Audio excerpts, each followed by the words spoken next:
qu'est-ce que vous a attiré dans ce métier? Bon, premièrement, moi, j'ai eu un parcours spécial, puisque je me suis engagé dans l'armée de l'air. Pour moi, c'était le métier que j'avais choisi. Puis l'aéronautique me plaisait. Et voilà, je suis parti. Et alors, de toute façon, je suis parti à 18 ans. Et puis, ma carrière a duré 40 ans. Voilà. Et c'est un métier vivant. Ce qui m'a plu, c'est de vivre à l'extérieur. En quoi consistait votre travail?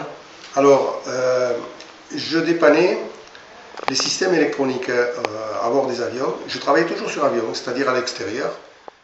Ils revenaient quand il y avait des pannes, on dépannait. Et alors moi, je m'occupais de la partie électronique du pilote automatique, des calculateurs de navigation, des radars, de la radio, enfin tout ce qui est électronique.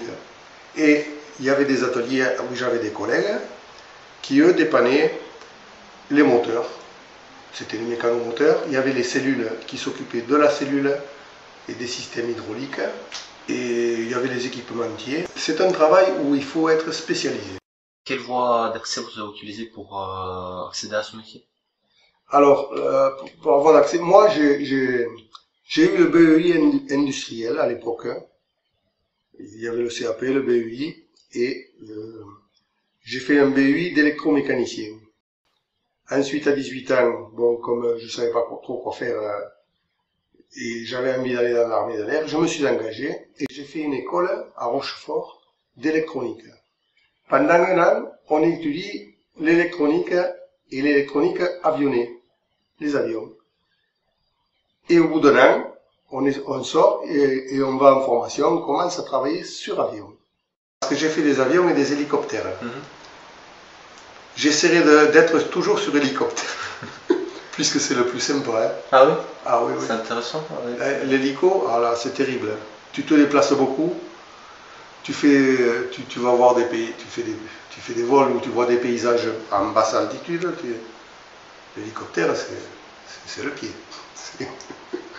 Voilà. Quelles sont les qualités nécessaires pour travailler dans ce métier? Alors, pour travailler dans ce métier, déjà il faut vouloir le faire, parce que c'est un truc qui est assez prenant. Bon, puisque on s'engage quand même à dépanner des avions, et ma foi, il y a des responsabilités là. Hein.